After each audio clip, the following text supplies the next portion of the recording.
ദമ്പതിമാരും 2 മക്കളും അടങ്ങുന്ന 4-അംഗ കുടുംബത്തെ വീട്ടിൽ മരിച്ച നിലയിൽ കണ്ടെത്തി. ചെന്നൈ അണ്ണാ നഗറിൽ താമസിക്കുന്ന ഡോക്ടർ ബാലമുരുകൻ, ഭാര്യ അഡ്വക്കേറ്റ് സുമതി, മക്കളായ ദശ്വന്ത്, ലിങ്കേഷ് എന്നിവരാണ് മരിച്ചത്. വ്യാഴാഴ്ച രാവിലെയാണ് അണ്ണാ നഗറിലെ വീട്ടിൽ 4 പേരെയും തൂങ്ങി മരിച്ച നിലയിൽ കണ്ടെത്തിയത്. ഡോക്ടറായ ബാലമുരുകൻ സ്കാനിംഗ് സെന്റർ നടത്തിയിരുന്നതായാണ് റിപ്പോർട്ട്.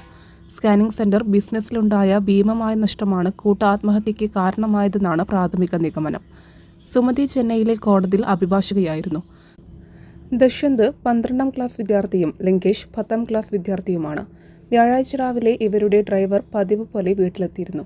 എന്നാൽ വീട്ടിൽ നിന്ന് ആരുടെയും പ്രതികരണമില്ലാതായതോടെ ഇയാൾ അയൽക്കാരെ വിവരമറിയിച്ചു. തുടർന്ന് അയൽക്കാരെത്തി ജനൽ വഴി പരിശോധിച്ചപ്പോഴാണ് ഒരു മുറിയിൽ ദമ്പതിമാരെ തൂങ്ങിമരിച്ച നിലയിൽ കണ്ടെത്തിയത്. മറ്റൊരു മുറിയിൽ മക്കളായ 2 പേരെയും തൂങ്ങിമരിച്ച നിലയിൽ കണ്ടെത്തി. ഉടൻ തന്നെ നാട്ടുകാർ പോലീസിൽ വിവരമറിയിക്കുകയായിരുന്നു. പോലീസ് സ്ഥലത്തെത്തി പ്രാഥമിക പരിശോധനകൾ പൂർത്തിയാക്കി. പോസ്റ്റ്മോർട്ടത്തിനായി മൃതദേഹങ്ങൾ കിൽപോക്ക് മെഡിക്കൽ കോളേജ് ആശുപത്രിയിലേക്ക് മാറ്റി.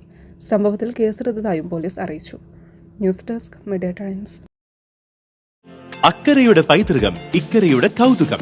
അൽദാൻ അറേബ്യൻ ബേക്സ്. മനസ്സും വയറും ഒരുപോലെ നിറയ്ക്കാൻ രുചികരവും ആരോഗ്യപ്രദവുമായ അൽദാൻ ലബനീസ് കുബൂസ് ഇപ്പോൾ കേരളത്തിൽ എവിടെയും ലഭ്യമാണ്. ഷുഗർകാർക്കായി ഷുഗർ ഫ്രീ ബ്രൗൺ കുബൂസും ലഭ്യമാണ്. കൂടാതെ bread, wheat bread, burger bun, സമൂൺ, chapati, parotta, cream bun, coconut bun, rusk, ഷവർമയ്ക്കായി ഉപയോഗിക്കുന്ന ചെറിയ ലബനീസ് കുബൂസും ഇപ്പോൾ മാർക്കറ്റിൽ ലഭ്യമാണ്.